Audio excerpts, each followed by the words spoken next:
Boa noite a todos os irmãos que se encontram ligados a este estudo do Evangelho que é oferecido pela Casa Espírita Eulália Nogueira. Eu os convido agora a elevarmos nossos pensamentos a Deus, a Jesus e à espiritualidade superior, pedindo que nos amparem nesta hora, que dirijam nossos pensamentos para o melhor entendimento da mensagem prevista para o dia de hoje. Ela é do capítulo 23, Estranha Moral. E vamos ver hoje os itens 16, 17 e 18. Quando Jesus declara: "Não creais que eu tenha vindo trazer a paz, mas sim a divisão", seu pensamento era este: "Não creais que a minha doutrina se estabeleça pacificamente. Ela trará lutas sangrentas, tendo por pretexto o meu nome, porque os homens não me terão compreendido, ou não me terão querido compreender. Os irmãos, separados pelas suas respectivas crenças, desembainharão a espada um contra o outro, e a divisão reinará no seio de uma mesma família, cujos membros não partilhem da mesma crença. Vim lançar fogo à terra, para expungi-la dos erros e dos preconceitos, do mesmo modo que se põe fogo a um campo para destruir nele as ervas más. E tenho pressa de que o fogo se acenda, para que a depuração seja mais rápida, visto que do conflito sairá triunfante a verdade. À guerra sucederá a paz. Ao ódio dos partidos, a fraternidade universal. Às trevas do fanatismo, a luz da fé esclarecida.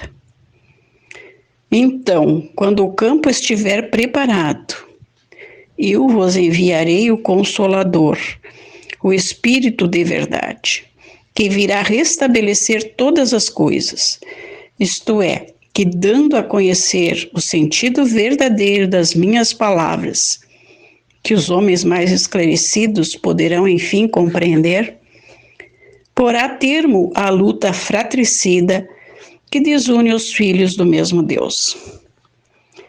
Cansados, afinal, de um combate sem resultado, que consigo traz unicamente a desolação e a perturbação até o seio das famílias, reconhecerão os homens onde estão seus verdadeiros interesses com relação a este mundo e ao outro. Verão de que lado estão os amigos e os inimigos da tranquilidade deles. Todos então se porão sobre a mesma bandeira, a da caridade, e as coisas serão restabelecidas na terra, de acordo com a verdade e os princípios que vos tenho ensinado. O Espiritismo vem realizar, na época prevista, as promessas do Cristo. Entretanto, não o pode fazer sem destruir os abusos. Como Jesus, ele topa com o orgulho, o egoísmo, a ambição, a cupidez, o fanatismo cego, os quais, levados às suas últimas trincheiras, tentam barrar-lhe o caminho e lhe suscitam entraves e perseguições. Também ele, portanto, tem de combater, mas o tempo das lutas e das perseguições sanguinolentas passou. São todas de ordem moral as que terá de sofrer, e próximo lhes está o termo. As primeiras duraram séculos. Estas durarão apenas alguns anos, porque a luz, em vez de partir de um único foco, irrompe de todos os pontos do globo e abrirá mais de pronto os olhos aos cegos.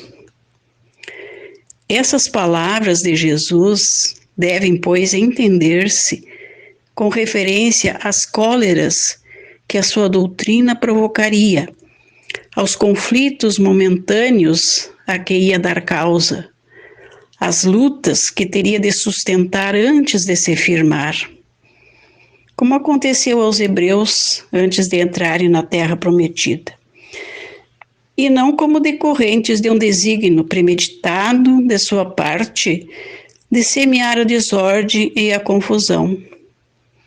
O mal viria dos homens e não dele, que era como o médico que se apresenta para curar, mas cujos remédios provocam uma crise salutar, atacando os maus humores do doente.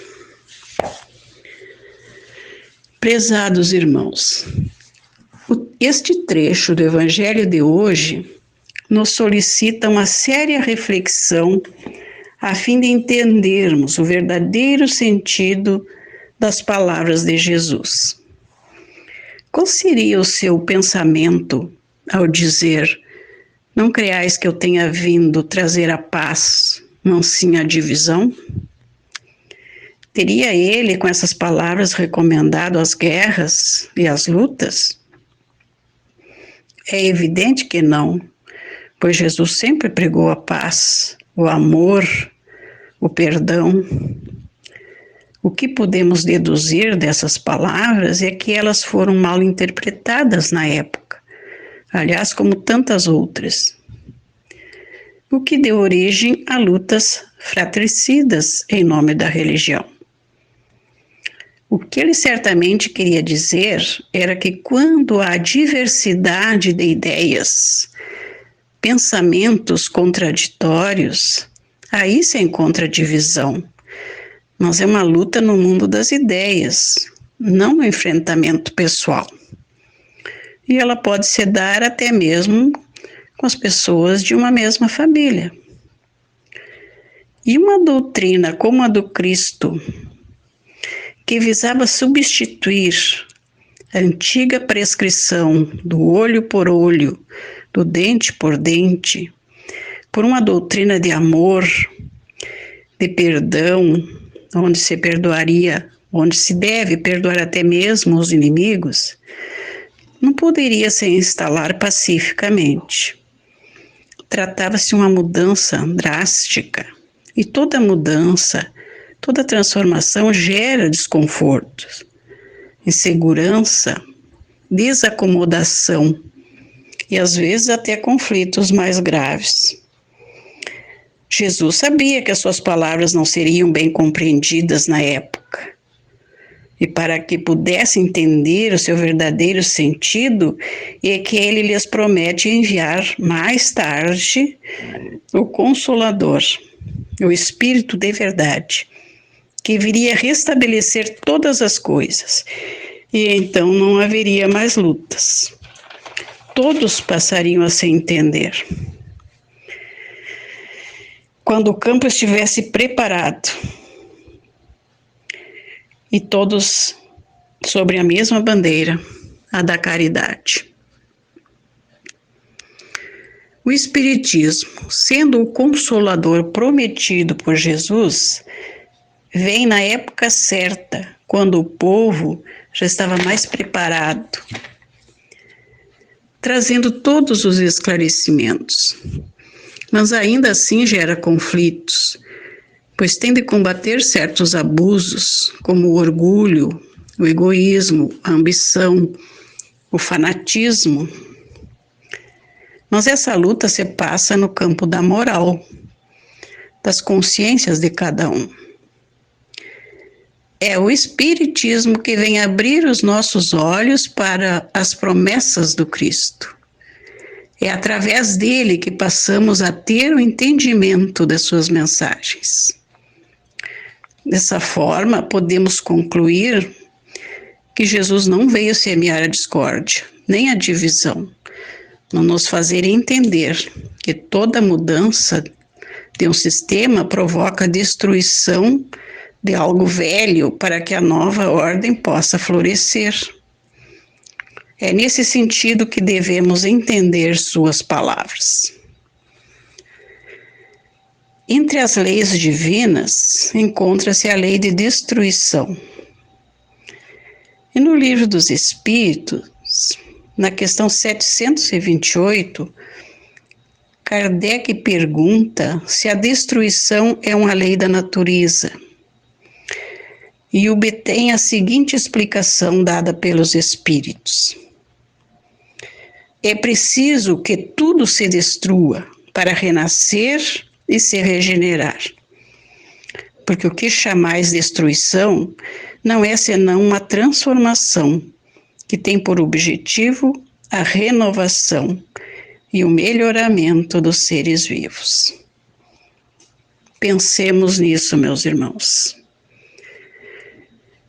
E agora, após estes momentos de reflexão, já um pouco mais esclarecidos sobre o que seja a estranha moral de que nos fala o Evangelho, vamos para a prece final, rogando aos Espíritos de luz que assistam a todas as famílias ligadas a este Evangelho, que elas possam receber neste momento fluidos de muita paz, de saúde, de muito entendimento e de fé.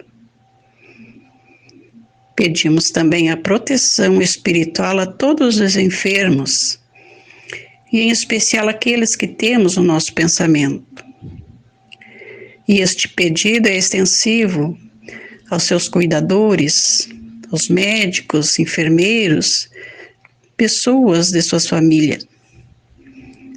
Que Jesus, o médico divino, os assista, lhes proporcionando a cura se for de seu merecimento.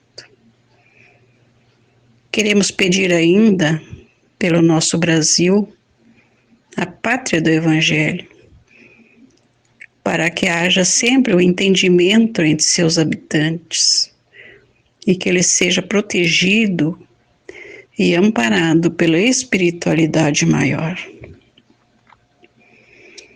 Pedimos agora aos médicos do espaço, encarregados de cuidar de nossas águas, que as tratem, colocando nelas o medicamento adequado a cada um de nós, para que ao tomá-las tenhamos a saúde preservada, tanto a saúde do corpo físico como a do espírito. E assim nos despedimos, irmãos, agradecendo a assistência espiritual que tivemos e desejando uma boa noite a todos. E que assim seja.